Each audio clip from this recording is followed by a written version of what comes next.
আমি সুমন আছি আপনাদের সঙ্গে। আপনারা শুনছেন বাংলা অ্যানিমেটেড হরর স্টোরিজের ৮৪ নম্বর এপিসোড।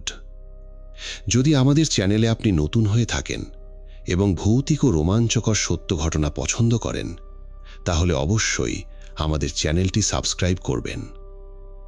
আমরা প্রতিদিন রাত ৯টায় নতুন নতুন ভৌতিক ঘটনা এবং মানুষের সঙ্গে ঘটে যাওয়া বাস্তব সত্য ঘটনা তুলে ধরি।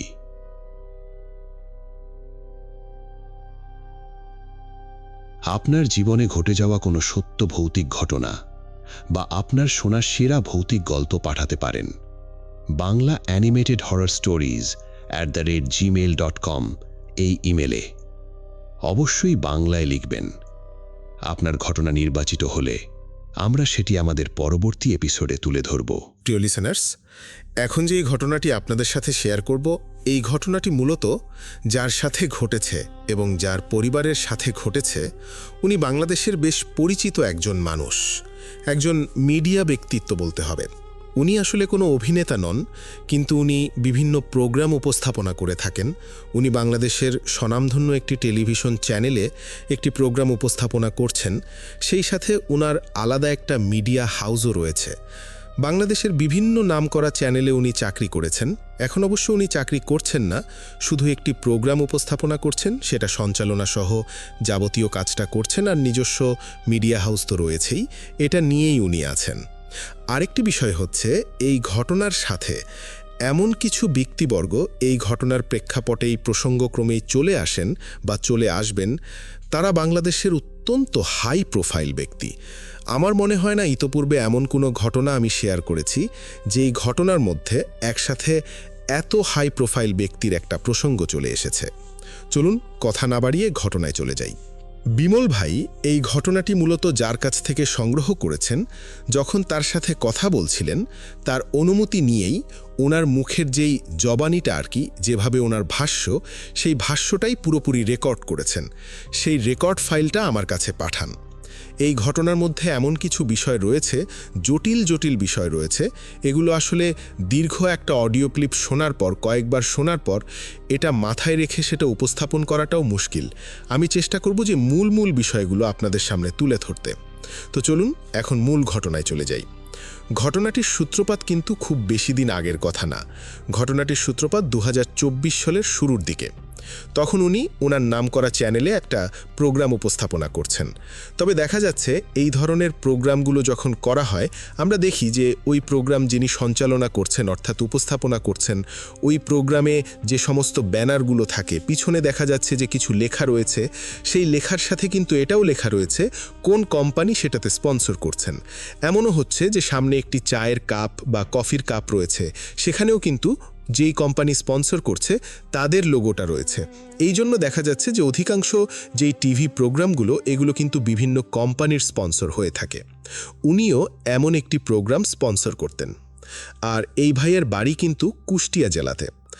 আর ডিটেলস পড়লে পরে অনেকেই চিনে যাবেন, এটা উনি চাচ্ছেন না। সঙ্গত কারণে ওনার একটা ছদ্মনাম দিয়ে দিলাম, আব্দুল্লাহ ভাই। তো আব্দুল্লাহ ভাইয়ের বাড়ি কুষ্টিয়াতে, আর কুষ্টিয়াতে হওয়ার কারণে দেখা যাচ্ছে কুষ্টিয়াতে যে বড় বড় নামকরা ইন্ডাস্ট্রিগুলো রয়েছে, এনাদের কয়েকজনের সাথে ওনার খুবই ভালো সম্পর্ক হয়ে গিয়েছিল। যেহেতু টেলিভিশন চ্যানেলে কর্মরত রয়েছেন, বিভিন্ন প্রোগ্রাম করেন, তারপর দেখা যাচ্ছে বিভিন্ন নিউজগুলো তৈরিতে উনি সহযোগিতা করেন, এই কারণে অন্তত অনেক মানুষের সাথে ওনার সম্পর্ক হয়েছে। উনি তাদের সাথে যোগাযোগ করলে একটি নামকরা প্রতিষ্ঠান, বাংলাদেশে আসলে এই প্রতিষ্ঠানের নাম জানেন না বা ওই প্রতিষ্ঠানের পণ্য ঘরে নেই, এটা কিন্তু আসলে বলাটা খুবই মুশকিল যে এই প্রতিষ্ঠানের এই পণ্যটা আপনাদের বাড়িতে নেই। তাদের কোয়ালিটির কারণেই মূলত এটা আসলে অনেকেই কেনেন। তো সেই প্রতিষ্ঠানের বেশ বড় লেভেলের, বলতে হবে যে একদম প্রধানের সাথেই উনি যোগাযোগ করেন। তার কাছ থেকে ৩ লক্ষ টাকার একটা মান্থলি স্পন্সরশিপ উনি নিয়ে আসেন। এছাড়া আরও কয়েকটা প্রতিষ্ঠান রয়েছে, আরেকটা ব্যাংক রয়েছে যেখান থেকে ১ লক্ষ টাকার একটা মান্থলি স্পন্সরশিপ। এরপর আরেকটা প্রতিষ্ঠান রয়েছে, একটা গ্রুপ, তারা ৪০,০০০ টাকার একটা স্পন্সরশিপ। তো এইভাবে বেশ কয়েকটা প্রতিষ্ঠানের থেকে মোটামুটি ভালো অ্যামাউন্টের একটা স্পন্সরশিপ উনি নিয়ে প্রোগ্রামটা শুরু করেছেন। সব কিছু ঠিকঠাক চলছিল, কোনো সমস্যা নাই। দেখা গেল যে ওনার সাথে আরও যারা কাজ করতেন, উনি তো একা উঠতেন না, দেখা যাচ্ছে যে ওখানে কম্পিউটারে যারা কাজ করছেন, এডিটর রয়েছে, ক্যামেরাম্যান রয়েছে, তারপর ওনার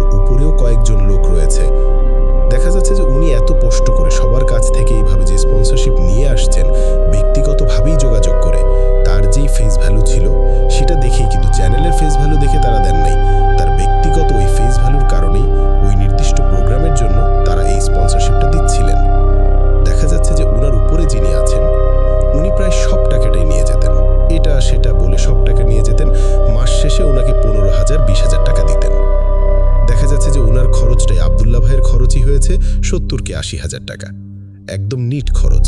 তাহলে ওনাকে যদি 15-20,000 টাকা দেওয়া হয় তাহলে উনি কিভাবে প্রোগ্রামটা রান করবেন? একটা পর্যায়ে প্রচন্ড রকমের বিরক্ত হয়ে অত্যন্ত ভদ্রভাবেই ওনার সিনিয়রকে বললেন যে ভাই, আমি চলে যাব, আমি এই প্রোগ্রামটা এভাবে করতে পারবো না। তখন ওই ব্যক্তি খুব ক্ষিপ্ত হয়ে গেলেন।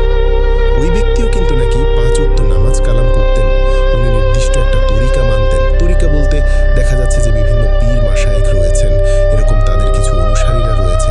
উনি এরকম একজন ব্যক্তির অনুসারী, 5 ওয়াক্ত নামাজ পড়তেন, একটা তরিকায় মানতেন আর কি। তো তাকে তো উনি শুরু থেকেই ভালোই দেখেছেন, 5 ওয়াক্ত নামাজ কালাম পড়তেন আর কি, যেহেতু সবসময় ইসলামের কথা বলতেন। উনি এরকম কাজ করছেন, অর্থাৎ পুরো টাকাটাই উনি প্রায় নিয়েই যেতেন। তখন উনি বলেন, ওই ব্যক্তি বলেন যার কথা বললাম আর কি, যিনি পুরো টাকাটা নিয়ে যেতেন একরকম, তিনি বলেন যে আপনি কোথাও যেতে পারবেন না। মানে বিষয়টা এরকম যে আব্দুল্লাহ ভাই বন্দী হয়ে গেছেন, উনি কোথাও যেতে পারবেন না, উনি জেলখানায় আছেন। আর ওনাকে তো আসলে বের হতেও দেবে না। উনি যদি চলে যান তাহলে তো স্পন্সরশিপগুলো বন্ধ হয়ে যাবে, তাহলে তো ওনাদেরও একটা বড় ধরনের সমস্যা হয়ে যাবে। ওনারা তো এই লক্ষ লক্ষ টাকা পাচ্ছেন, এটা বন্ধ হয়ে যেতে পারে, কারণ আব্দুল্লাহ ভাইয়ের ফেস ভ্যালুর কারণেই তো ওই টাকাগুলো আসছিল। উনি চলে গেলে ওই প্রোগ্রাম উপস্থাপনা করা, সেটা কতটুকু গ্রহণযোগ্যতা পাবে দর্শকদের কাছে, এটাও তো একটা প্রশ্ন রয়ে যায়। এই জন্য তাকে যেতে দেবে না, সমস্যা সলভ করবে না, কিন্তু তাকে যেতে দেবে না। যখন উনি বুঝতে পারলেন যে তাকে আসলে কৌশলে আটকে ফেলার চিন্তাভাবনা করা হচ্ছে, তখন উনি যেটা করলেন সেটা হচ্ছে যে একরকম বাধ্য হয়েই নিজে থেকে জোর করেই ওই চ্যানেল থেকে বের হয়ে আসলেন। চ্যানেলের ব্যানারে উনি ওই প্রোগ্রামটা আর করতে চাইলেন না। উনি নিজস্ব একটা মিডিয়া হাউস দিলেন, এটা হচ্ছে মিরপুরের মাজার রোড যেটা রয়েছে সেখানে উনি একটা মিডিয়া হাউস দিলেন। সেখান থেকেই উনি প্রোগ্রামটা করে পরে চ্যানেলে দিচ্ছিলেন। তাতে হতো কি যে অন্যরা কিন্তু এখানে ইন্টারফেয়ার করার সুযোগ পেত না। এই বিষয়টা কিন্তু ওই ভদ্রলোক ভালোভাবে নেন নেই, নেওয়ার কথাও না, কারণ সোনার ডিম পাড়া একটা হাঁস হাত ফসকে চলে গেছে, যার কারণে স্বাভাবিকভাবেই ক্ষিপ্ত তো হবেই। উনি এখানে চলে আসার পর ওনার মতো করে প্রোগ্রাম উনি শুরু করলেন। এদিকে দেশের রাজনৈতিক পট পরিবর্তনের কারণে সরকার পরিবর্তন হয়ে গেল। ডক্টর মোহাম্মদ ইউনূসের নেতৃত্বে অন্তর্বর্তীকালীন সরকার ক্ষমতায় আসলেন। এরপর তো মোটামুটি চারদিকে একটা হুলস্থুল কাণ্ড। আস্তে আস্তে সবকিছু স্বাভাবিক হচ্ছে, কিন্তু তখনও তো একটা টার্ময়েল অবস্থা সারা দেশে। তবে উনি ওনার মতো করে কাজ করে যাচ্ছিলেন, কিন্তু হঠাৎ করেই একটা সমস্যা দেখা দিল। প্রথম দিকে বেশ কিছু প্রোগ্রাম উনি করেছেন, এরপরে দেখা গেল হঠাৎ করে ওই যে প্রতিষ্ঠান ওনাকে মান্থলি 3 লক্ষ টাকা স্পন্সরশিপ দিত, তারা জানিয়ে দিল তারা আর কোনো টাকা পয়সা দিবে না। তারপর দেখা গেল ওই যে ব্যাংক, একটা ব্যাংকের কথা বলেছিলাম, নাম বলি নাই কোন ব্যাংক, তবে সেটাও একটা স্বনামধন্য ব্যাংক, সেই ব্যাংকের খুবই গুরুত্বপূর্ণ পদে থাকা ওই ব্যক্তি উনি ফোন করে জানিয়ে দিলেন যে আর টাকা দেয়া যাবে না। এরপরে আরেকজন ব্যক্তি যাকে আপন ছোট ভাই হিসেবে আসলে উনি গণ্য করতেন আর কি, উনি গণ্য করতেন বলতে আসলে এই যে প্রতিষ্ঠানের যিনি কর্ণধার, তিনি এই আব্দুল্লাহ ভাইকে আপন ছোট ভাইয়ের মতো করে আসলে বিবেচনা করতেন, খুব ভালোবাসতেন, স্নেহ করতেন। হঠাৎ একদিন ফোন করেছেন যে এই আব্দুল্লাহ, তুমি কখনো আর আমাকে ফোন দিও না, তোমাকে আমার একদম সহ্যই হচ্ছে না, খবরদার তুমি ফোন দিবা না, আর সব স্পন্সরশিপ বন্ধ, আমার প্রতিষ্ঠানের সব স্পন্সরশিপ বন্ধ। এভাবে একটার পর একটা সব স্পন্সরগুলো বন্ধ হতে থাকলো। উনি কি করবেন? একটা জনপ্রিয় অনুষ্ঠান, এটা উনি কিভাবে কন্টিনিউ করবেন? প্রতি মাসে লক্ষ লক্ষ টাকা খরচ, এটা উনি কিভাবে বহন করবেন? ওনার বাচ্চা রয়েছে 3.5 বছরের, এই বাচ্চার খরচ রয়েছে, ওনার পরিবারে খরচ রয়েছে, এগুলো নিয়ে উনি কি করবেন? উনি আসলে হিমশিম খেয়ে যাচ্ছিলেন। ধার কর্জ করে আর কতটুকুই চলা যায়? আর 5 আগস্টের পরে তো দেখা যাচ্ছে যে অনেকের ব্যবসা বাণিজ্য ওভাবে চলছিল না, সবকিছু কিছুদিনের জন্য স্থবির হয়ে গিয়েছিল। তখন আসলে কার কাছে ধার চাইবেন, কি করবেন, ওনার আসলে মাথায় আসছিল না। উনি তখন যেটা করলেন সেটা হচ্ছে যে ওনার যে মিডিয়া হাউস, ওখানে 2 জন ভিডিও এডিটরকে নিয়োগ দিলেন। এই 2 জন আসছিল বাংলাদেশের স্বনামধন্য একটি ফাউন্ডেশন থেকে, সেই ফাউন্ডেশনের নামটা আমি শুধু বলবো, এছাড়া অন্য কোনো পজিশনের নাম বলবো না। সেটা হচ্ছে আস-সুন্নাহ ফাউন্ডেশন। আস-সুন্নাহ ফাউন্ডেশন কিন্তু অনেকের কর্মসংস্থানের জন্য বিভিন্ন ধরনের কাজ শেখান। দেখা যাচ্ছে যে এই ফ্রিল্যান্সিং থেকে শুরু করে নিয়ে ভিডিও এডিটিং সংক্রান্ত কাজগুলো কিন্তু অনেকে শেখে। তো এইরকম 2 জন ব্যক্তিকে উনি হায়ার করেছিলেন। এর মধ্যে একজন ছিল কোরআনে হাফেজ। তো এই ভাই আব্দুল্লাহ ভাইকে দেখে বলতেছেন যে আব্দুল্লাহ ভাই, আপনাকে দেখে তো অন্যরকম লাগে, আমার কাছে মনে হয় আপনি জাদুটোনায় আক্রান্ত হয়েছেন। আব্দুল্লাহ ভাই শুনে, না কি বলে, আমারে কে কি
কোনো বিষয় থেকে মনোমালিন্য হচ্ছে, যেগুলো আসলে কোনো ইস্যুই না। এই সমস্ত ইস্যু নিয়ে ঝগড়াঝাটি করা, বাসা থেকে বাচ্চা নিয়ে বের হয়ে চলে যাওয়া, এটা কিন্তু আসলে হয় না।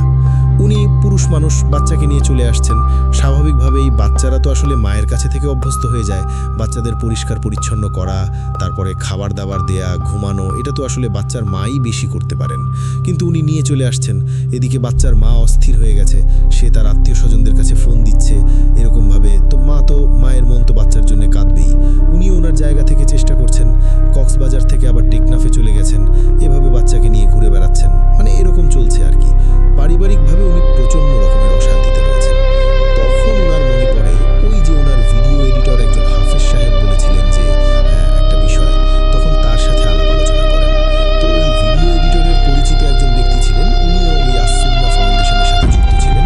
তার বাড়ি হচ্ছে ব্রাহ্মণবাড়িয়া জেলার আখাউড়ার একদম এমন একটা জায়গায় যেখানে একদম বর্ডার, ইন্ডিয়ান বর্ডার আর কি। তার ফোন নাম্বার দেন, তার সাথে ফোনে যোগাযোগ করেন। কিন্তু তার কাছে যাবেন, যাওয়ার পথেও বিভিন্ন ধরনের বাধা আসছিল। যেদিন যাওয়ার কথা ছিল সারাটা দিন সকাল থেকে টিপ টিপ টিপ টিপ করে বৃষ্টি হচ্ছে। যাবেন কি যাবেন না এটা নিয়ে দ্বিধাদ্বন্দ্বে ছিলেন। অপরিচিত একটা জায়গা, রাস্তাঘাটের কি অবস্থা হয়। এরপর উনি রওনা দিলেন।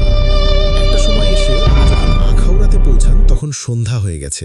এরপর আখাউড়া থেকে আবার তার বাড়ির উদ্দেশ্যে রওনা দিলেন। বিভিন্ন সময় ফোনে ইনস্ট্রাকশন নিচ্ছিলেন কিভাবে কিভাবে যাবেন। এরপর একটা সময় এমন একটা জায়গায় এসে থেমে যান, ওখানে গিয়ে উনি মারাত্মক ভয় পাচ্ছেন। তখন রাত বেজে গেছে প্রায় 8:30টার মতো। কিন্তু ওখানে রাত 8:30টাও মনে হচ্ছে অনেক রাত, কেননা এমন একটা জায়গায় এসে উনি থেমে গেছেন। দেখা যাচ্ছিল যে একটা মেঠো পথ, রাস্তার দুই পাশেই বাঁশঝাড়, অনেক ঘন বাঁশঝাড়, ঘুটঘুট অন্ধকার। এদিকে ওনার মোবাইল ফোনে চার্জ আছে 4 থেকে 5%। আর বেশিক্ষণ কথাও বলতে পারবেন না ওই হুজুরের সাথে। হুজুর বলছিলেন যে আপনি আল্লাহর নামে রওনা দেন। উনি বলছেন যে ভাই আপনি কি বলেন, আমি তো ভয়ে স্ট্রোক করে মারা যাবো। এখানে ঢুকলে ভূত প্রেত যদি নাও থাকে, আমি তো এই পথে হাঁটতে গেলেই ভয়ে মারা যাবো। তখন ওই হুজুর বলছেন আপনি আল্লাহর নামে আসেন, আমি আছি, রাস্তার এই প্রান্তে আছি, আপনি আসেন, দেখবেন যে কিছুই হবে না। উনি ওই পর্যায়ে এসে প্রচণ্ড রকমের ভয়ও পাচ্ছিলেন, আবার বিরক্তও হচ্ছিলেন। হুজুর এতটুকু আসলেন, এইটুকু পথ উনি এগিয়ে কেন আসলেন না? 5 থেকে 7 মিনিট পায়ে হাঁটতে হবে আর কি। তো এতটুকু পথ উনি এগিয়ে আসতেন, তাহলে তো ঝামেলা আর থাকতো না। আমি একা একা যাবো, এখন কোন দিক দিয়ে যাবো? এই মেঠো পথ, এটা তো আসলে আমি চিনব না। ডানে বায়ে যদি মোড় নেয় কিভাবে যাবো? এদিকে ফোনের চার্জ আছে 4 থেকে 5%। স্মার্টফোনের চার্জ তো 4 থেকে 5%, যে কোনো সময় শেষ হয়ে যেতে পারে। বাটন ফোন হলে একটা কথা ছিল।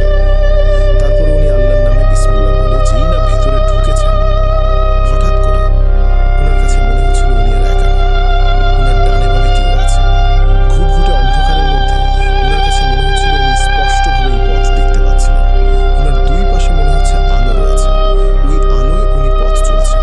ওনার কাছে মনে হচ্ছিল কি ব্যাপার, সকাল হয়ে গেছে নাকি দুপুর হয়ে গেছে, এমন মনে হচ্ছে কেন? তো উনি হাঁটছেন, অল্প সময় হাঁটার পরেই দেখা গেল সামনে হুজুর আছেন। তো সালাম বিনিময়ের পরে তখন কিন্তু চারদিকে আবার অন্ধকারেই উনি দেখছেন। এরপর হুজুরের বাসায় আসেন। হুজুরের বাসাটা হচ্ছে মাটির তৈরি বাড়ি আর কি। তো সেই বাড়িতে আসার পর দেখা যাচ্ছে উনি তো এমনভাবে বাসাটা মেনটেন করেন আর কি। ওনার পরিবারের যারা সদস্যরা রয়েছেন তারা খাস পর্দা করেন, আলাদা একটা রুমে বসেছিলেন। এরপর একটু ফ্রেশ হয়ে আব্দুল্লাহ ভাই এশার নামাজ আদায় করে নেন। এরপর হুজুর ওনাকে নিয়ে বসেন। হুজুর আগে থেকেই আর একটা ছেলেকে রেখে দিয়েছিলেন, যার হচ্ছে তুলা রাশি। তাকে নিয়ে যখন বসেছেন, বসার পর দেখা গেল যে ওই তুলা রাশির উপরে উনি একজন জিন হাজির করেছেন। সেই জিনটার নাম হচ্ছে মুজাম্মেল। জিনদের মধ্যে উনিও একজন খুবই উচ্চ শিক্ষিত একজন আলেম, এই মুজাম্মেল জিন আর কি। তো মুজাম্মেল জিন এসে সালাম দেয় তাকে। সালাম দেওয়ার পর জিজ্ঞেস করছে যে হুজুর আপনি কি এই লোকটার বিষয়ে আপনি আমাকে ডেকেছেন, এনার সমস্যা এই রোগী? তখন হুজুর বলেন জি। তখন বলে যে আমাকে একটু সময় দেন, আমি এখন একটু দেখে আসছি। তো ওই অবস্থায় কয়েক মিনিট চলে যায়। কয়েক মিনিট যখন চলে যায়, এরপর আবার কথা শুরু হয়ে যায়। তখন বলছেন যে আসলে এনার উপর খুবই বাজে ধরনের কালো জাদু করা আছে। ওনার উপর 3 ধরনের কালো জাদু করা আছে। একটা হচ্ছে ওনার ব্যবসায়িক, উনি আর্থিকভাবে অনেক দুর্বল হয়ে পড়বেন। আরেকটা হচ্ছে পারিবারিকভাবে উনি এখন আর শান্তি পাবেন না, সংসারে অশান্তি লেগে থাকবে। আরেকটা হচ্ছে শারীরিক, উনি শারীরিকভাবে আস্তে আস্তে দুর্বল হতে থাকবেন। ইতিমধ্যে বেশ কিছুটা হয়েও গেছেন, তবে সেটা এখনো তীব্র আকারে পৌঁছায় নাই। তখন হুজুর বললেন যে এটা কি সমাধান করা যাবে? তখন বলে যে হ্যাঁ, এখন সমাধানের পর্যায়ে আছে, সেটা এখনো বেশি দিন হয় নাই, তো এই জন্য সমাধান করা যাবে। এখন এই যে আব্দুল্লাহ ভাই, উনি তখন হুজুরকে বলছেন আমাকে ব্যবসায়িকভাবে কে ক্ষতি করবে, এমন তো কোনো লোক দেখি না যে এই ধরনের কৌশলের আশ্রয় নেবে, কালো জাদু করবে। তখন ওই জিন বলে যে আপনি মনে করে দেখেন তো কিছুদিন আগে আপনার সাথে এমন কোনো ব্যক্তির ঝামেলা হয়েছিল কিনা আপনার কোনো একটা বিষয় নিয়ে। তখন তো এই আব্দুল্লাহ ভাই স্মরণ করতে পারেন, হ্যাঁ আমার তো এই যে এটা প্রোগ্রাম চালানো নিয়ে তো বিশাল একটা ঝামেলা হয়েছে। শুধু ঝামেলা না, দেখা যাচ্ছে যে উনি পলিটিক্যালি ওই সময় যে পলিটিক্যাল গভর্নমেন্ট ছিল সেই গভর্নমেন্টের ওই হোমরা চোমরা ব্যক্তিদেরকে দিয়েও কিন্তু অনেক ধরনের ঝামেলা তৈরি করেছেন। এরপরে তো 5 অগস্টের পরের হিসাবটা আলাদা হয়ে গিয়েছে। তখন ওনার তো মনে পড়ে, শুধু তাই না, ওই ব্যক্তির যে প্রথম অক্ষর বা প্রথম বর্ণ যেটা, এই প্রথম বর্ণটাও যখন বলে দিয়েছেন, তখন উনি তো বুঝতে পারছেন ঝামেলাটা কি করছে। এরপর যেটা হয় সেটা হচ্ছে যে এই যিনি হুজুর বসেছিলেন উনি তখন ওই জিনকে বলেন যে তাহলে একটা কাজ করেন, এই কাজের জন্য কি কি ধরনের জাদুটোনা করা হয়েছে আপনি এই উপকরণগুলো নষ্ট করার ব্যবস্থা করেন। তখন ওই জিনটা বলে যে সেটা তো একটা বিষয়, আর এই লোকের উপর 18টা জিন চালান করা হয়েছে। 18টা জিন, এই 18টা জিন ওনাকে বিভিন্নভাবে ক্ষতি করছে। তবে ওনার ক্ষতিটা তীব্র থেকে তীব্রতর হওয়ার কথা থাকলেও এখনো হয়নি। এই কারণে উনি কথায় কথায় সুবহানাল্লাহ, আলহামদুলিল্লাহ, ইনশাআল্লাহ বলে কাজ শুরু করেন, আল্লাহর উপর ভরসা করে কাজ শুরু করেন। যখন কথা বলেন তখন বলেন যে আল্লাহ চাইলে এটা হবে। এই কারণে এই আল্লাহর উপর ভরসা করার কারণে এই জিনেরা অনেক ক্ষয়ক্ষতি করেছে, কিন্তু সেটা কাজে লাগে নাই। এরা এখনো চালিয়েও যাচ্ছে। 18টা জিন যে শুরু থেকেই ছিল বিষয়টা এরকম না। এরা যখন বেশ কিছু এসে কাজ শুরু করেছে, কোনো কাজ সেভাবে হচ্ছে না, নির্দিষ্ট সময়ের মধ্যে হচ্ছে না, এরা আরো কয়েকটাকে ডেকে নিয়ে এসছে। বর্তমানে 18টা জিন এখানে এসছে। তখন হুজুর বলেন যে ঠিক আছে, যে তাবিজগুলো আছে এই তাবিজগুলো আপনি একটু উদ্ধার করার ব্যবস্থা করেন। তখন উনি আর একটু সময় নেন। এরপর নাকি 2টো তাবিজ কোথা থেকে নিয়ে আসছেন এবং হুজুরকে বলেন আপনি এই 2টা নষ্ট করে দেন, আশা করা যায় আপাতত সমাধান হবে। তবে এটা পুরোপুরি কাটবে না, আরো অনেকগুলো ব্যাপার রয়েছে, সময় তো অল্প, পরবর্তীতে দেখা যাবে। তখন হুজুরকে ওই জিন বলেন যে আমাকে যদি আরো কোনো কাজ না দেন তাহলে আমি এখন অনুমতি চাই চলে যাওয়ার জন্য। এরপর অনুমতি দেওয়া হয়, তখন নাকি ওই জিনটা চলে যায়। হুজুর কিন্তু আব্দুল্লাহ ভাইকে আপ্যায়ন করার জন্য সব বন্দোবস্ত করে রেখেছিলেন। উনি যেহেতু এত রাত্রে আসছেন, একদম বর্ডার এরিয়ার, এখানে রাত্রে যেতে অসুবিধা হতে পারে, এই জন্য উনি ওনার ঘুমানোর ব্যবস্থা করে রেখেছিলেন যদিও বা। তবে আব্দুল্লাহ ভাই থাকেন নাই। এই কারণে থাকেন নাই কারণ ওনার আবার সকালবেলা কাজ ছিল, একটা অ্যাসাইনমেন্ট ছিল আরেকটা জায়গায়, সেটা করতে হবে। এই জন্য উনি থাকতে পারেন নাই। যেটা করেন আর কি সেটা হচ্ছে ওখান থেকে বিদায় নেন। বিদায় নেবার পর ওই যে বাস জারতা, ওই বাস জারতা কিন্তু একই রকমভাবে আসছেন। তবে এখানে একটা ব্যাপার, সেটা হচ্ছে যে হুজুর বলে দিয়েছিলেন যে আপনি যে আলোকিত আসার সময়ও দেখেছেন, যাওয়ার সময় দেখবেন আল্লাহর 2জন নেককার বান্দা আপনার সাথে থাকবে, ইনশাআল্লাহ ভয়ের কোনো কারণ নেই। আপনি ওখানে যে আলো দেখেছেন এটা আসলে ওরাই আলো দেখিয়েছে আপনাকে, এবং যাওয়ার সময় একই রকমভাবে নিয়ে যাবে, কোনো সমস্যা নেই। উনি যখন ওখান থেকে বের হন রাত 11টার কাছাকাছি বাজে। উনি যখন বের হয়েছেন, বের হওয়ার পর দেখলেন একটা অটো দাঁড়িয়ে আছে। আসলে ওই সময় ওই রাতে ওখানে অটো থাকার কথা না। তখন আবার টিপ টিপ বৃষ্টি শুরু হয়েছে। অটোকে জিজ্ঞেস করতেই বলে যে হ্যাঁ যাবো, কোথায় যাবেন, চলেন নিয়ে যাচ্ছি। উনি উঠে বসেন। উনি এই ব্রাহ্মণবাড়িয়া বিশ্ব রোড পর্যন্ত আসেন। এরপর অটো ছেড়ে দেন তার ভাড়া মিটিয়ে। অটো এলাকা দেখে কিন্তু স্বাভাবিক কোনো মানুষের মতোই মনে হয়েছে, ওরকম ভিন্ন রকম কিছু মনে হয়নি। এরপর যেটা হয় সেটা হচ্ছে যে ওখানে দেখলেন যে এই বিশ্ব রোডে একজন পুলিশ ডেকে নিয়েছে। একজন না কয়েকজন ছিল, তার মধ্যে যিনি একটু সিনিয়র ছিলেন তার সাথে কথা বললেন যে ভাই আমি তো এরকম এরকম একটা প্রোগ্রাম করি, এখন বাসে উঠি কিভাবে। তখন পুলিশ বলেন যে আপনি এটা নিয়ে দুশ্চিন্তা করবেন না, আমি ভালো একটা গাড়িতে আপনাকে তুলে দেওয়ার ব্যবস্থা করছি। ওদের সুপারভাইজারের সাথে কথা বলেন, ভালো যেগুলো গাড়ি আর কি, মানে খুব ব্র্যান্ডের গাড়ি যেগুলো, এগুলো কিন্তু যত্রতত্র যাত্রী তোলে না। তবে এই ব্রাহ্মণবাড়িয়া যে বিশ্ব রোডটা, এখান থেকে কিন্তু অনেকেই যাত্রী তোলে। তো ওরকম একটা ভালো গাড়ির সাথে কথা বলে ওই পুলিশ সদস্য ওনাকে ওই গাড়িতে তুলে দেন। এরপর অবশ্য উনি যে একদম বাড়িতে চলে আসছিলেন তা না, উনি প্রতিমধ্যে একটা জায়গায় অবশ্য বাস থেকে নেমে পড়েছিলেন, সেখানে একটা হোটেলে ছিলেন রাত্রে। এরপর উনি ঢাকাতে আসেন। ঢাকাতে আসার পর ওনার শরীরটা বেশ হালকা মনে হচ্ছিল, স্বাভাবিক মনে হচ্ছিল, মানে উনি বেশ প্রফুল্লতা অনুভব করছিলেন আর কি। তো এটা তো গেল হচ্ছে এই পার্টটা। এবার আসি পারিবারিক যে ঝামেলাটা, এটাই আমরা আসি। শুরুতেই বলেছি যে উনি পারিবারিক বিভিন্ন ঝামেলার মধ্যে ছিলেন, তীব্র থেকে তীব্রতর হচ্ছিল। এই সমস্যাটা কিন্তু সলভ হচ্ছিল না ওভাবে। একদিন হয় কি, উনারই কাছের এক ছোট ভাই, একটা সময় উনি যখন ওই চ্যানেলে রেগুলার বেসিসে চাকরি করতেন, অর্থাৎ স্টাফ হয়ে চাকরি করতেন,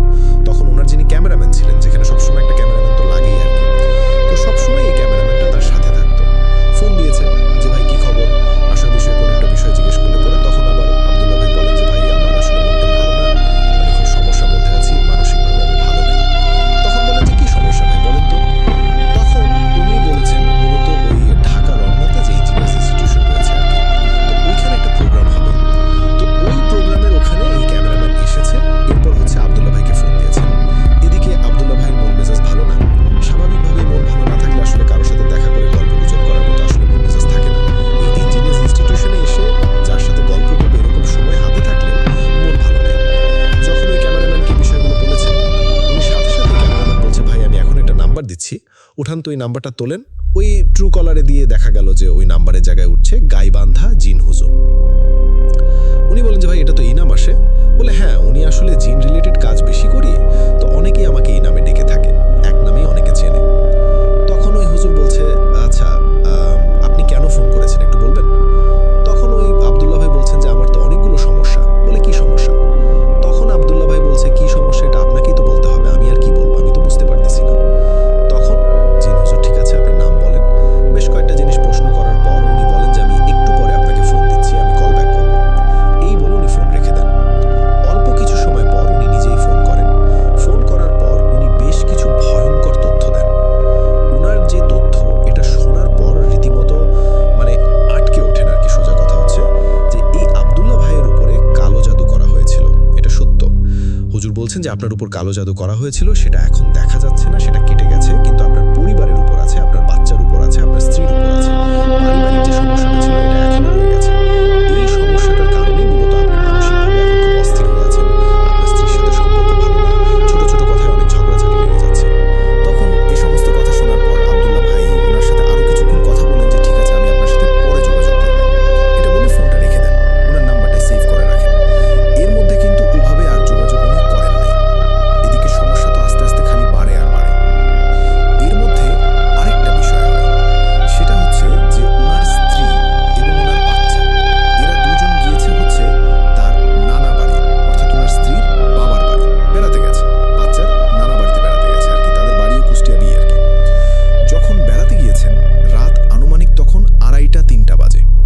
এমন সময় ওনার ফোনে অনেক ফোন, উনিও তো ঘুমিয়ে আছেন, অনেক ফোন আসছে, ক্রমাগত ফোন আসছে আসছে আসছে। একটা পর্যায়ে উনি ঘুম থেকে উঠে দেখেন যে অনেক ফোন আসছে, প্রায় 30টার কাছাকাছি মিসড কল উঠে আছে আর কি। এরপর উনি কল ব্যাক করেন, ওপাশ থেকে তো সেই রকমের কান্নার আওয়াজ ওনার স্ত্রীর, মানে এমন কান্নার আওয়াজ, মানে ওনার স্ত্রী বুঝাতে চাইছেন যে ওনার সন্তান আর অল্প সময়ের মধ্যেই মারা যাবে। কি হয়েছে? বলে আমার বাচ্চার শরীর নীল হয়ে গেছে, সে শরীর মুচড়াচ্ছে, তার শরীর মনে হচ্ছে সে নিজেই ভেঙে ফেলছে, এমন তো হওয়ার কথা ছিল না। তো এদিকে উনি এই কথা শোনার পর এত রাত্রে উনি কি করবেন, কিভাবে এখন কুষ্টিয়াতে যাবেন? রাত তখন প্রায় 3টার মতো বাজে। উনি তো ধর্মর করে উঠে বসছেন, যা আছে কপালে রওনা তো উনি দিবেনই। এখন উনি ওই সময় আসলে এখানে থেকে তো কিছু করণীয় নাই, কি করবেন? উনি তখন ওনার ওয়াইফকে বলেন যে আপনাকে ডাক্তার দেখাবো, আমি রওনা দিচ্ছি। তো উনি বাসা থেকে বের হয়েছেন, তখনও দেখা গেছে যে উনি যখন ওই গাবতলীতে উনি পৌঁছেছেন তখন ভোর 4টার মতো বাজে। আর কিছু সময় পরে মূলত ওই রুটের বাসগুলো অর্থাৎ কুষ্টিয়ার বাসগুলো চলা শুরু করবে আর কি। তো উনি আরো কিছুক্ষণ অপেক্ষা করে উনি রওনা দিয়েছেন। উনি বাসায় পৌঁছেছেন, তখনও দেখা যাচ্ছে বাচ্চা কান্নাকাটি করছে, সারা রাত কেউ ঘুমাতে পারে নাই, সমানে কান্নাকাটি করছে। আর বাচ্চার শরীর নাকি রাত্রে নীল হয়ে গিয়েছিল। সেই নীলচে ভাবটা এখনো রয়েছে, সেই নীলাভ ভাবটা এখনো রয়েছে। বাচ্চা কান্নাকাটি করছে সমানে, থামাথামির কোনো লক্ষণ নেই। মাঝে মাঝে খুবই ক্লান্ত হয়ে অল্প সময়ের জন্য ঘুমায়, আবার উঠে পড়ে। এভাবে সারাটা দিন গেল। রাতের বেলা আবার শুরু হয়েছে, খুবই তীব্রভাবে শুরু হয়েছে। তখন একটা ঘটনা ঘটে, সেটা হচ্ছে যে উনার ওয়াইফের যিনি বড় বোন, উনি আবার বেশ পরহেজগার একজন মহিলা। উনার বড় বোন তার একজন মহিলা শিক্ষিকাকে ফোন করেছেন যে এই ঘটনা, আগের রাত্রে এরকম সমস্যা হয়েছে, এখন এরকম হচ্ছে, কি করা যায়? তখন নাকি ওই মহিলা শিক্ষিকা উনি ওনার ওয়াইফের বড় বোনকে হোয়াটসঅ্যাপে পবিত্র কুরআনের একটা আয়াত পাঠিয়েছেন। উনি বলেছেন যে এই আয়াতটা অত্যন্ত শক্তিশালী, এই আয়াতটা উজু করে পড়ে ফু দিলে একটা প্রভাব অবশ্যই হবে, এই আয়াতটার আমল এখনই করতে। তখন ওনার ওয়াইফের যিনি বড় বোন ছিলেন উনি সাথে সাথে খুব ভালো মতো উজু করে কিছু দোয়া পূর্বে পড়ে, মানে দেখা যাচ্ছে যে ইস্তেগফার, দুরূদ শরীফ এগুলো তাকে পড়ে নিতে হয়। এরপর ওই আয়াতটা কয়েকবার পড়ে যেই না ওনার বাচ্চাকে ফু দিয়েছেন, সাথে সাথে মনে হলো এই বাচ্চাকে 3-4 জন মিলেও ধরে রাখা যাচ্ছে না, একজন না কয়েকজন পূর্ণবয়স্ক মানুষের শক্তি এর শরীরের মধ্যে চলে এসেছে। এমনভাবে সে ছটফট করা শুরু করেছে, মনে হচ্ছে এখন সে শূন্যে ভেসে যাচ্ছে। এই যে আব্দুল্লাহ ভাই, ওনার ওয়াইফ, ওনার ওয়াইফের বড় বোন, আরো কয়েকজন, এই বাচ্চার নানি, সবাই মিলে টেনে ধরে রাখতেই পারে না, মনে হচ্ছে একে শূন্যে তুলে নিয়ে যাচ্ছে। একটা পর্যায়ে দেখা গেল যে সে দুর্বল হয়ে পড়ছে, আস্তে আস্তে আস্তে দুর্বল হয়ে পড়ল। এরপর বাচ্চাটা ঘুমিয়ে গেল। তখন ওনারা বুঝতে পারলেন সমস্যাটা কি হয়েছে। এই বাচ্চার শরীরের মধ্যে জিন ঢুকে পড়েছিল। এই আয়াতটা পড়ে ফু দেওয়ার সাথে সাথে এই বাচ্চাটাকে নিয়ে যাওয়ার চেষ্টা করেও আসলে ব্যর্থ হয়েছে, পারেনি। আব্দুল্লাহ ভাই এখানে আরেকটা বিষয় বলেছেন, তা হচ্ছে যে এই যে ওনার শ্বশুরবাড়ির পরিবার, এই পরিবারের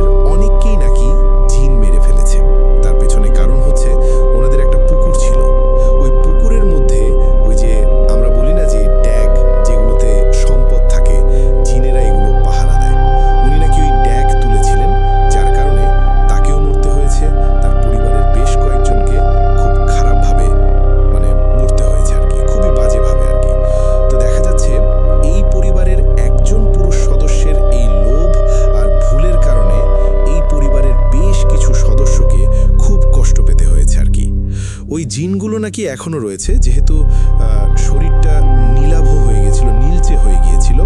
আর এই জিনগুলো নাকি মনসা জিন ছিল আর কি, সাপ জিন। তারা চিন্তা করেছে যে এদের একটা প্রভাব, যেহেতু এই ছেলেটা ছোট মানুষ, হয়তোবা এর একটা প্রভাব এর উপরে আসবে, এই জন্যই একে ধরেছে। তারা প্রথমে এই চিন্তাটা করেছিল, যে এটা হওয়া তো আসলে স্বাভাবিক, তাই না? তো যাই হোক, এই সমস্যা কিন্তু ওই সময়ের মতো যায়, মানে ওই সময়ের মতো গেল। তবে আরেকটা ভয়ঙ্কর ব্যাপার, সেটা হচ্ছে যখন নাকি ওই বাচ্চাকে অ্যাটাক করেছিল, ঘরের যে বাতিগুলো ছিল, প্রত্যেকটা রুমের বাতি একবার জ্বলবে একবার নেবে, একবার জ্বলবে একবার নেবে। অনেক সময় আমরা হরর মুভিগুলোতে এরকম দেখতে পাই, যখন কোনো ভৌতিক ঘটনা শুরু হয়ে যায়, লাইট বন্ধ হয়ে যায় অথবা লাইট জ্বলে নেভে, ওরকমটা হচ্ছিল। তো যাই হোক, পরবর্তীতে এই যে গাইবান্ধার যিনি জিন হুজুর, এই যে জিন হুজুর, তার কথা তো ওনার মনে পড়েছে যে এই হুজুরের সাথে তো যোগাযোগ করার দরকার। তার সাথে যোগাযোগ করা হয়, তাকে ঢাকার বাসায় আমন্ত্রণ জানানো হয়। উনি আসেন, ওনার সাথে আরো দুইজনকে নিয়ে আসেন। গাবতলী বাস স্ট্যান্ডে নামার পর আব্দুল্লাহ ভাই তাকে রিসিভ করে ওনার বাসায় নিয়ে আসেন। তখনও মিরপুর 1-এ ওনার বাসা ছিল আর কি। ওখানে নিয়ে আসার পর হুজুর যেই না ঢুকবেন বাড়িতে, তখনই উনি বলে উঠছেন, এই তুই এখানে কেন? তোর এখানে কাজ কি? তুই তো ভালো লোক না, দাঁড়া আমি সব খোঁজ খবর নিচ্ছি।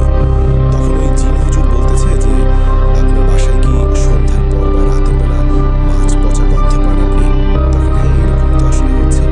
তখন আরেকটা বিষয় ওই আব্দুল্লাহ ভাই বলেন যে, ইদানিং দেখা যাচ্ছে যে আমার বাসার বিভিন্ন জায়গায় ছোট ছোট রক্ত, আবার দেখা যাচ্ছে ওখানে রক্তের ফোঁটা পড়ছে, এরকম আছে। তারপর দেখা যাচ্ছে যে মুরগির যে পাখা, আমরা যখন বাজারে যাই মুরগি কিনি, তখন মুরগি জবাই করে যখন ওটাকে ড্রেসিং করে দেয়, তখন মুরগির কিন্তু পা, তারপরে পাখা, এটা কিন্তু কেটে রেখে দেয়। অনেক সময় কেউ কেউ হয়তো পা নিয়ে আসে, কিন্তু পাখার কিছু অংশ কিন্তু তারা রেখে দেয়। তো ওরকম মুরগির পাখার কিছু অংশ যেটা অনেকটা নষ্ট হয়ে গেছে, এগুলো নাকি ঘরের বিভিন্ন জায়গায় হঠাৎ করেই পাওয়া যেত। হঠাৎ করে এরকম সমস্যা শুরু হয়েছিল। এরপর দেখা গেল যে ওনারা ভালো করে ঘর পরিষ্কার করেন, তারপরও কোথা থেকে যেন এগুলো আসে, কে রেখে যায়, কিভাবে আসে, হয়তো বা ইঁদুর বা এই টাইপের কোনো জিনিস নিয়ে আসলেও আসতে পারে। কিন্তু এই যে রক্তের ফোঁটাগুলো, এগুলো কোথা থেকে আসে? আর রাতের একটা নির্দিষ্ট সময়ে মাছ পচা গন্ধই বা কোথা থেকে আসে? এটার তো আসলে হদিশ ওনারা খুঁজে বের করতে পারেন না। কিন্তু ওই হুজুর এসে বলেন যে, বুঝতে পারছি এগুলো আসলে কেন হচ্ছে। যাই হোক, হুজুর ঢোকেন, ওনার সাথে দুইজন লোক ছিল, ওনারা বিশ্রাম নেন যেহেতু জার্নি করে আসছেন। এরপর কাজ শুরু করেন। ওনার সাথে একজন ব্যক্তিকে নিয়ে আসলেন, উনি হচ্ছেন তুলারাশি। তো একটা গ্লাসের মধ্যে পানি নিয়ে ওই পানিতে ফু দেন। ফু দেওয়ার পরে ওই পানিটা যখন ওই তুলারাশির ব্যক্তির শরীরে ছিটিয়ে দিয়েছেন, তখন দেখা গেল ওনার শরীর কাঁপাকাঁপি শুরু হয়ে যায়। হঠাৎ করে উনি সালাম দিয়ে ওঠেন, ওনার কণ্ঠস্বর চেঞ্জ হয়ে যায়। তখন বলে ওঠেন যে, বলুন আমাকে কেন ডেকেছেন? তখন ওই যে যিনি জিন হুজুর, উনি বলতে থাকেন যে, এই ভাইয়ের বাসায় কি সমস্যা? তখন ওই জিনটা বলতে থাকে যে, এই ভাষায় খুবই গুরুতর সমস্যা। এই ভাষার সমস্যা বলতে গেলে আসলে শেষ করা যাবে না, সমাধানের পথেই যেতে হবে। তবে এতটুকু বলি যে এই বাসায় যে সমস্যাটা তৈরি হয়েছে, পারিবারিক সমস্যা, এই সমস্যাটা ওনাদের কোনো একজন আত্মীয় করেছে। সেই আত্মীয় মূলত এই সংসারটাকে ধ্বংস করার জন্য এই জাদু করেছে। সে কেন করলো? হাজব্যান্ড ওয়াইফের মিল সে পছন্দ করে না, কারণ তার হাজব্যান্ড থাকে হচ্ছে মালয়েশিয়াতে। মালয়েশিয়াতে চলে যাওয়ার পর তার হাজব্যান্ড তার আর খোঁজ খবর নেয় না, বাচ্চা কাচ্চারও খোঁজ খবর নেয় না। এই কারণে অন্যের সুখ আসলে তার সহ্য হয় না ওভাবে, এই জন্য সেই কাজটি করেছে। তাহলে তার হাজব্যান্ড কেন তার খোঁজ খবর নেয় না? তখন ওই জিনটা বলছে যে ওই মহিলার সাথে একটা আশিক জিন রয়েছে। এই কারণে ওই মহিলা, সে তার স্বামীর সাথে ভালো করে সংসার করতে পারে না। এই কারণেই অন্যের সংসার দেখলে তার হিংসা জাগে। এই কারণেই মূলত এই পরিবারের উপরে কালো জাদু করা হয়েছে। কিন্তু আব্দুল্লাহ ভাইয়ের মাথায় কিন্তু একটা খটকা লাগে, তার ওয়াইফের মাথায় একটা খটকা চিন্তা আসে। তা হচ্ছে যে ওই পরিবারে তো বেশ কয়েকজন পুরুষ সদস্য মারা গেছে জিনের হাতে, কেননা ওই যে ড্যাগের যে সম্পদ, এটা তুলতে গিয়েছিল, যার কারণে মারা গেছে। তাহলে এইটার সাথে ওইটার সম্পর্ক কিভাবে হলো? ওখানে তো মনসা জিন। আর এই বাচ্চার উপর যেভাবে আক্রমণ করেছে, সে যেভাবে মোচড়াচ্ছিল, সাপকে আঘাত করলে সাপ এভাবে মোচড়ায়, তার শরীরটা নীলচে হয়ে গিয়েছিল। এখন এই কথার সাথে তো ওই কথা মেলে না। তখন ওই জিনটা জানায় যে মূলত এখানে একটা ব্যাপার হয়েছে, সেটা হলো এটা সত্য যে ওখানে থাকা মনসার জিনেরাই ওই ছেলের উপর আক্রমণ করেছিল। তবে এই আক্রমণের পিছনে আরেকটা ঘটনা রয়েছে। মোট 8টা জিন এই পরিবারের উপরে চালান করা হয়েছিল। প্রথমে হচ্ছে 3টা, এই 3জন জিন ছিল হিন্দু। এরপরে এই 3জন জিন ওভাবে পেরে উঠতো না, আরো 5টাকে নিয়ে আসছে। এই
যে শক্তিশালী জিন সে তার দলবল সহ চলে আসে। কারণ এই ধরনের তাবিজ কবজ বা জিনকে ধরা এই কাজগুলো কিন্তু জিনেরা একা করে না, দলবল সহ করে। পুরো দলবল নিয়ে জিনদেরকে ধরা হয়। ধরার পর তাদেরকে বলা হয় যে তোমরা কি মানা যাবা না বন্দী হবা, তোমাদের হাতে শুধু দুটো অপশন আছে। তখন নাকি তারা বলেছে তারা বন্দী হবে। এরপর নাকি ওই আয়নার মধ্যে এক মায়াজাল সৃষ্টি করে তাদেরকে বন্দী করে ফেলা হয়। তো এতটুকু যখন হয়, এরপর আরেকটা কাজ হয় যে তাবিজ কোথায় আছে। নিশ্চয়ই তাবিজের মাধ্যমে তো হুকুম লাগানো হয়েছে এদের উপর। তখন বলা হয় যে তাবিজ যেখানে আছে সেটা বলা যাবে না। বিশেষ করে যারা ওই যে বন্দী হয়েছিল তারা বলে না তাবিজ কোথায় আছে এটা আমরা বলবো না, মেরে ফেললেও বলতে পারবো না। তো যাই হোক, অবশ্য এই বিষয়ে খুব বেশি কষ্ট করতে হয়নি। এই আব্দুল্লাহ ভাইয়ের ওয়াইফকে হাজির করা হয় ওখানে, কারণ উনি তো পাশের রুমে ছিলেন। ওনাকে নিয়ে আসা হয় আর কি। নিয়ে আসার পর ওনাকে সামনে বসিয়ে, পর্দার সাথে সামনে বসিয়ে ওই যিনি জিন হুজুর উনি কিছু পানিতে মানে কিছুটা করে পানিতে ফু দিয়ে পানি যখন ছিটা দিয়েছেন ওনার মুখের উপরে, তখন তার শরীরটা কেঁপে ওঠে। এরপর ওই জিন হুজুর বলেন যে আপনি সূরা ফালাক এবং নাস কয়েকবার পড়েন। তো পড়ছেন, পড়তে পড়তে আবার শরীরটা কেঁপে ওঠে। এরপর ওনাকে বলে আপনি চোখ বন্ধ করেন। চোখ বন্ধ করার পর ওনাকে বলছে আপনি কি কিছু দেখতে পাচ্ছেন? তখন বলছে যে হ্যাঁ দেখতে পাচ্ছি। কি দেখতে পাচ্ছেন? তখন উনি বলেন যে আমার বাসার পাশে একটা তাবিজ পড়ে আছে। এটা বলার সাথে সাথে বলছে এবার কি দেখতে পাচ্ছেন? বলে না। তারপর বলছেন যে এবার আপনি ওই তাবিজটা খোঁজার চেষ্টা করেন তো, এখন কি দেখতে পান? তখন উনি বলেন যে আমি একটা তাল গাছ দেখতে পাচ্ছি, তাল গাছের মাথার উপরে একটা তাবিজ আছে। তখন হুজুর বলছে এখন কি আছে? বলে না, এখন নাই। তখন উনি বলছে এবার আপনি অন্য কিছু দেখার চেষ্টা করেন, তখন কি দেখতে পাচ্ছেন? তখন উনি বলেন যে আমি একটা বিশাল বড় বটগাছ দেখতে পাচ্ছি। বটগাছটার নিচে একটা মন্দিরও রয়েছে। ওই বটগাছে অসংখ্য কাক বসে আছে, আর ওই বটগাছের উপরে একটা তাবিজ আছে। এরপরে উনি বলছেন এখন কি দেখতে পাচ্ছেন? বলে না, এখন দেখতে পাচ্ছি না। তখন ওই হুজুর বলছে এবার আপনি আপনার বাড়িতে চলে আসেন। বাড়িতে আসার পর এখন কয়জনকে দেখতে পাচ্ছেন? তখন এই আব্দুল্লাহ ভাইয়ের ওয়াইফ বলছে এখন তো আমি 7 জনকে দেখতে পাচ্ছি। এরপর ওই জিন হুজুর উনি বলছে ভাই বাড়ি ভাই 8 জন তো ছিল, আরেকটা কোথায় গেল? আরেকটা তো বাইরে হয়েছে, ওটাকে ধরেন দ্রুত। তো অল্প সময়ের মধ্যে মানে হাতে গোনা অল্প কয়েক মিনিটও না, বলতে হবে 1 মিনিটেরও কম সময় বা 1 মিনিটের একটু বেশি সময় আর কি। এই সময়ের মধ্যে তখন আবার এই জিন হুজুর আব্দুল্লাহ ভাইয়ের ওয়াইফকে বলছেন যে আপনি এখন কয়জনকে দেখতে পাচ্ছেন? বলে এখন আমি 8 জনকে দেখতে পাচ্ছি। বলে হ্যাঁ এখন ঠিক আছে, এখনই 8টেই বন্দী হয়েছে। তখন উনি বলে ঠিক আছে আপনি এখন চোখ খোলেন। এরপর দেখা গেল ওই যে 3টা তাবিজ, এই 3টা তাবিজ তো এখন উদ্ধার করতে হবে। আর ওই যে জিন হাজির করা হয়েছে ওটা তো এখনো তুলা রাশির শরীরের উপর আছে। তখন নাকি বলা হলো এই যে আব্দুল্লাহ ভাইকে বলা হলো আপনি যে বালিগুলো এনেছেন এই বালিগুলো নাড়তে থাকুন। উনি নাড়ছেন, খুব জোরে জোরে নাড়ছেন, খুব জোরে জোরে জোরে জোরে নাড়ছেন, বৃত্তাকারে নাড়ছেন। তখন নাকি ওই জিন বলছে হ্যাঁ দিয়ে দিয়েছি, এখন দেখেন। তখন এক ভয়ঙ্কর দৃশ্য দেখতে পান এই আব্দুল্লাহ ভাই। উনি দেখতে পান যে একটা কাগজ, তারপর 3টা তাবিজ আর আরেকটা খুব বাজে জিনিস। 3টা জিনিস একদম থকথকে ছোট ছোট মানুষের তলা। তখন এই যে জিন হুজুর বলছেন যে এগুলো আসলে কি বলেন তো? ওই যে জিনকেই প্রশ্ন করছেন। তখন বলছেন যে এখানে চুল রয়েছে। সত্যি ওই বালির মধ্যে চুল ছিল। প্রথম দিকে অবশ্য আব্দুল্লাহ ভাই খেয়াল করতে পারেননি চুল পাওয়া যায়। তখন বলা হয় এই চুলটা হচ্ছে এই বাচ্চার মায়ের চুল, আর রক্তটাও এই বাচ্চার মায়েরই রক্ত। কোনো না কোনোভাবে এটা সংগ্রহ করেছে, কিভাবে করেছে এটা বলা যাচ্ছে না। আর এই মাংসটা হচ্ছে শুকুরের মাংস। 3টা টুকরা, 3টা তাবিজ করা হয়েছে। 3টা তাবিজের সাথে 3 পিস আর শুকুরের মাংস দেওয়া হয়েছিল। তবে এটা ওই জিনেরাই সংগ্রহ করে দিয়েছে। আর এই তাবিজের ভেতরে যে লেখা রয়েছে এই লেখার মধ্যে সিঁদুরের দাগ রয়েছে। এই তাবিজ 6 মাস আগে একটা, 3 মাস আগে একটা, 1.5 মাস আগে একটা করা হয়েছে। অদ্ভুত ব্যাপার হচ্ছে আব্দুল্লাহ ভাই দেখতে পাচ্ছেন যে এতদিন আগে করা তাবিজ এগুলো তো চকচকে ভাবটা নষ্ট হয়ে যাওয়ার কথা, তা কিন্তু না, মনে হচ্ছে একদম নতুন। শুধু তাই না, এই যে শুকরের মাংসগুলো মনে হচ্ছে মাত্র পিস পিস করে কাটা হয়েছে। এখনো ওটার সাথে থাকা কিছুটা হালকা রক্ত রয়ে গেছে, একদম তরতাজা রক্ত। আর তাবিজটা খুলে দেখা গেল ওখানে যে লেখাগুলো রয়েছে মনে মাত্র লেখা হয়েছে, লেখাগুলো তখনও চকচক করছে, এমন একটা অবস্থা। মাত্র লেখা আর বেশ আগে লেখা এর মধ্যে তো পার্থক্য রয়েছে। তারপর যে চুল, এই চুলগুলো মনে হচ্ছে যে কোনো ময়লা মেয়ের সাথে। তারপর যে রক্ত দিয়ে ওই তাবিজের উপরে কিছু একটা লেখা হয়েছিল, মনে হচ্ছে এই রক্তটা মাত্র লেখা হয়েছে, রক্তটা তখনও ভেজা, এরকম মনে হচ্ছে। তখন হুজুর বললেন যে এই ধরনের জিনিসগুলো কখনো আসলে সহজে নষ্ট হয় না, বছরের পর বছর একই রকম থাকবে, এগুলো আসলে নষ্ট হয় না। এরপর ওই জিনটা বললেন যে আপনি এগুলো এখন রুকিয়া করে নষ্ট করে যে কোনো জায়গায় ফেলে দিতে পারেন, এখন আর কোনো সমস্যা নেই, এটা দিয়ে আর কোনো কাজ হবে না। তখন হুজুর সেটাই করেন, ওই জিনও চলে যায়। তো আলহামদুলিল্লাহ এরপরে পারিবারিকভাবে ওনারা অনেকটাই স্বাভাবিক হয়ে যান, ওই অশান্তিগুলো আল্লাহর রহমতে অনেকটা কেটে যায়। তবে আব্দুল্লাহ ভাই বলেছিলেন যে ওই জিন হুজুর যিনি গাইবান্ধা থেকে কয়েকবার এসেছিলেন আর কি, মানে কয়েকবার আসার পর পরিপূর্ণভাবে এই সমস্যাটা সমাধান হয়েছিল। এদিকে এই যে আব্দুল্লাহ ভাই, উনি তো আসলে ঢাকায় ভাড়া বাসায় থাকেন, উনি যে আর্থিকভাবে ব্যাপকভাবে ক্ষয়ক্ষতির সম্মুখীন হয়েছেন, এগুলো কাটিয়ে উঠতেও তো একটা সময়ের ব্যাপার। বাংলাদেশের রিনাউন্ড একটা প্রতিষ্ঠান, এই প্রতিষ্ঠানের এমডির সাথে আব্দুল্লাহ ভাইয়ের খুব ভালো সম্পর্ক ছিল। তিনি আব্দুল্লাহ ভাইয়ের এই অর্থনৈতিক দুরবস্থার কথা শুনেছিলেন, তখনই বলেছিলেন যে আমি তো একটা জায়গা বিক্রি করব, এই জায়গাটা যদি কেউ কেনে তুমি একটু দেখো, তাহলে আমি তোমাকে এমন পরিমাণ টাকা দিব যেটা দিয়ে তুমি ঢাকা শহরে একটা ফ্ল্যাট কিনতে পারবা, ভাড়া আর থাকতে হবে না। আব্দুল্লাহ ভাই তো বেশ চেষ্টা করছেন। এর মধ্যে আরেকজন খুব ভালো মানের প্রতিষ্ঠানের মালিকের সাথে তার পরিচয় হয়ে যায়। উনি আবার বলছিলেন যে আমার তো ওই এলাকায় একটা ইন্ডাস্ট্রি করতে হবে, ভালো একটা জায়গা দরকার, তোমার জানা মতে কোনো জায়গা কি আছে কিনা, তুমি যেহেতু অনেক মানুষের সাথে চলাচল করো। তখন তো ওনার ব্যাটে বলে মিলে যায় যে উনিও যেই এলাকায় জায়গা খুঁজছেন আর যেই ব্যক্তি বিক্রি করতে চাচ্ছেন, সবার মানে জায়গাটাও একই জায়গা, যিনি বিক্রি করবেন যিনি কিনবেন ওই একই জায়গা, তাহলে তো ভালোই হয়ে যায়। জায়গা দেখানো হয়, সবারই পছন্দ হয়ে যায়, সবকিছু ঠিকঠাক, মৌখিকভাবে এগ্রিমেন্টও শেষ। দেখা গেল যে ওনারা খুবই কাছাকাছি একটা ডেটে সবকিছু করে ফেলবেন আর কি, সবকিছু ওকে, সবকিছু ওকে। যেদিন সবকিছু হয়ে যাবে, টাকা পয়সার পেমেন্ট হয়ে যাবে, এর 1 কি 2 দিন আগে হঠাৎ করে নাকি যিনি জায়গা কিনবেন উনি ফোন করে বলে দেন যে আমি এই জায়গা কিনবো না। হঠাৎ করে সবকিছু সব ঠিকঠাক, এর ভিতরে এই জিনিসটা হয়ে গেল। এরপর আরেকটা ঘটনা, সেটাও প্রায় একই রকম। বাংলাদেশের রিনাউন্ড একটি কোম্পানি, এই কোম্পানিগুলো কিন্তু তারা বিভিন্ন ধরনের, যেমন এই যে প্রেসার কুকার থেকে শুরু করে নিয়ে এই টাইপের যে সমস্ত মালামাল যেগুলো আছে এগুলো তৈরি করতেন। আমি নাম যদি বলি সবাই চিনতে পারবেন। তো এই প্রতিষ্ঠানের সাথেও তার একটা মৌখিক কথা হয়েছিল, তারাও একটা কাজ করবেন, যদি এরকম একটা জায়গা উনি দেখে দিতে পারেন তাহলে তারাও মোটামুটি 3 থেকে 4 কোটি টাকা ওনাকে দিবেন। উনিও সবকিছু ঠিকঠাক করে ফেলেছিলেন। যেই দিন রেজিস্ট্রি হবে, অর্থাৎ যেদিন জমি রেজিস্ট্রি হবে, তার ঠিক 1 দিন আগে সবকিছু ক্যান্সেল হয়ে যায়। এরপর জানা যায় যে ওই প্রতিষ্ঠানটাই নাকি হঠাৎ করে বন্ধ হয়ে গেছে, অথচ এমন কোনো কথাই ছিল না। ওই প্রতিষ্ঠান মালিকের সাথে কথা বলে জানতে পারেন যে এমন কোনো আসলে সম্ভাবনাই ছিল না, তারপরেও হঠাৎ করে এটা বন্ধ হয়ে গেছে। এর পিছনে কারণটা কি, এই কারণটা কিন্তু আসলে কোনোভাবে উনি অনুসন্ধান করতে পারছিলেন না। এরপর আরও একটা বিষয়, এটা অবশ্য ওনার সাথে সম্পর্কযুক্ত না, মিরপুরের নামকরা একটা কলেজ, বিশ্ববিদ্যালয় কলেজ, সেই কলেজের খুবই গুরুত্বপূর্ণ একটা দায়িত্বে থাকা ব্যক্তি, আমরা যদি নামটাও বলি তারপরে অনেকে চিনতে পারবেন, পদের কথা বাদ দিলাম, নাম বললে অনেকে চিনতে পারবেন, এই জন্য আমরা কিছুই বলছি না। উনি কিন্তু শুধু ওই পদে ছিলেন তা না, উনি খুব বড় ধরনের একটা প্রতিষ্ঠানেরও উনি মালিক, অত্যন্ত ধনী একজন ব্যক্তি আর কি। ওনার নাকি হঠাৎ করে ব্যবসায় ধস নামে, এমন ধস নামে উনি এখন বহু কোটি টাকা দেনা, অবস্থা খুবই খারাপ। এরপর উনি এই গাইবান্ধার এই হুজুরের সাথে যখন পরিচয় করিয়ে দেন, এরপর দেখা গেল যে ওনার উপরও এই ব্যবসায়িক যে জাদু, ওনার অর্থনৈতিক অবস্থা একদম শেষ করে দেওয়ার জন্য যে জাদু, এই জাদু করা হয়েছে। আল্লাহর রহমতে এখন ওনার অবস্থা আগের থেকে বেশ ভালো। তো এই আব্দুল্লাহ ভাই জানিয়েছেন ওনার পরিচিত বেশ কয়েকজনকে একই রকমভাবে এমন জাদু করা হয়েছে, যারা অত্যন্ত ধনাঢ্য ব্যক্তি ছিলেন। তারা এখন ঋণগ্রস্ত হয়ে নিজের বাড়িতেই টিকতে পারেন না, গভীর রাত পর্যন্ত ওই ব্যাংকের অফিসাররা নিচে থাকেন, কখন এসে তাকে ধরবে, কারণ অনেক টাকা দেনা, তাকে খুঁজে পাওয়া যায় না, ব্যাংক থেকে ঋণ নিয়েছেন, এরকম দেনা হয়ে গেছে। অথচ তারা কিন্তু আগে 1 টাকাও দেনা ছিল না।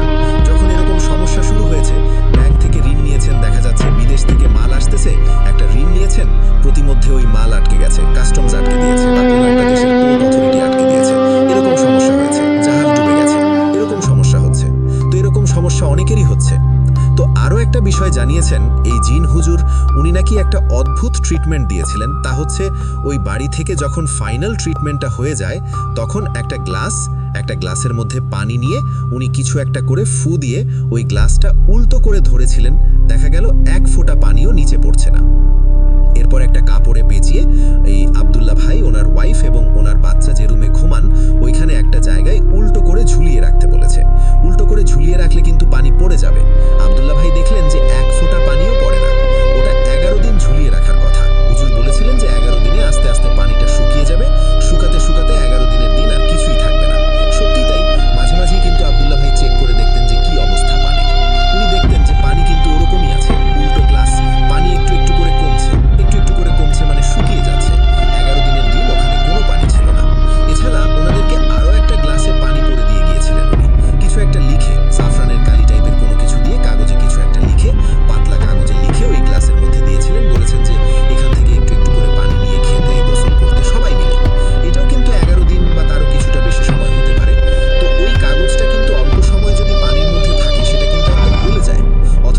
এতগুলো দিন ওখানে থাকলো, ওর কালিগুলো ওঠে নাই, কাগজও গলে নাই।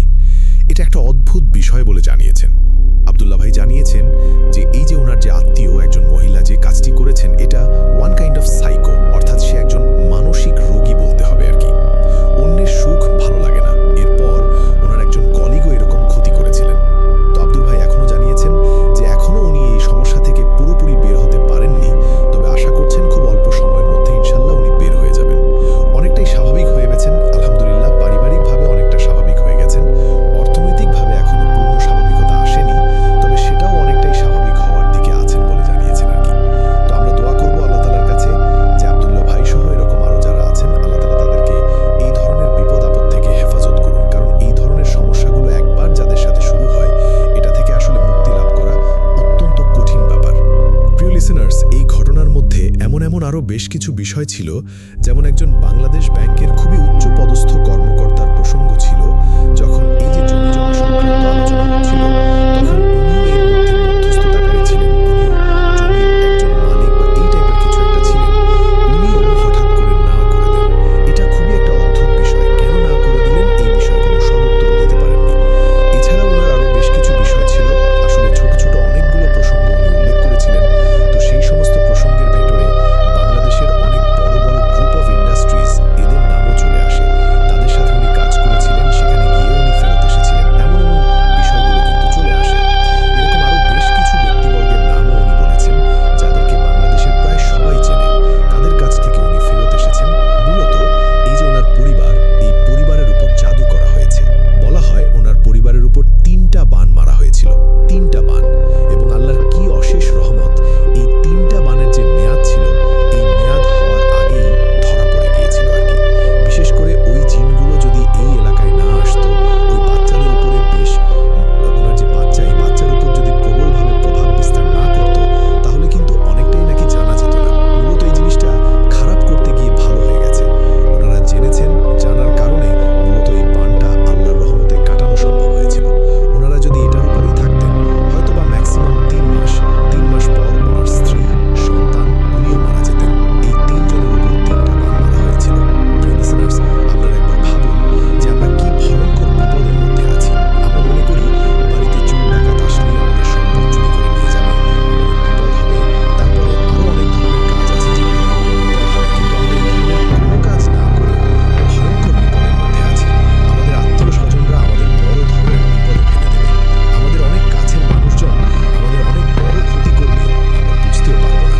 আর আরেকটা বিষয়, সেটা হচ্ছে, এটা মাঝে মাঝে আমি বলি, এই বিষয়ে যে যত কম বিশ্বাস করবে, তার ক্ষতি করা তত বেশি সহজ। মানে যার বিশ্বাস যত কম, তার ক্ষতি করা তত সহজ। উনি দেওয়া আসছে, সবকিছু খেয়ে ফেলবেন। তার পেটের মধ্যে জাদুর উপকরণ ঢুকিয়ে দেওয়া সম্ভব। উনি অসুস্থ হবেন, উনি ডাক্তারের কাছে দৌড়াবেন। দৌড়াতে দৌড়াতে তো ওনার অবস্থা খারাপ হয়ে যাবে, ডাক্তার কিছুই ধরতে পারবে না। ব্যবসা বাণিজ্য খারাপ হচ্ছে, উনিও বুঝতে পারবেন না এই সমস্যাগুলো কেন হচ্ছে। এগুলো হতে হতেই ওনার সব শেষ।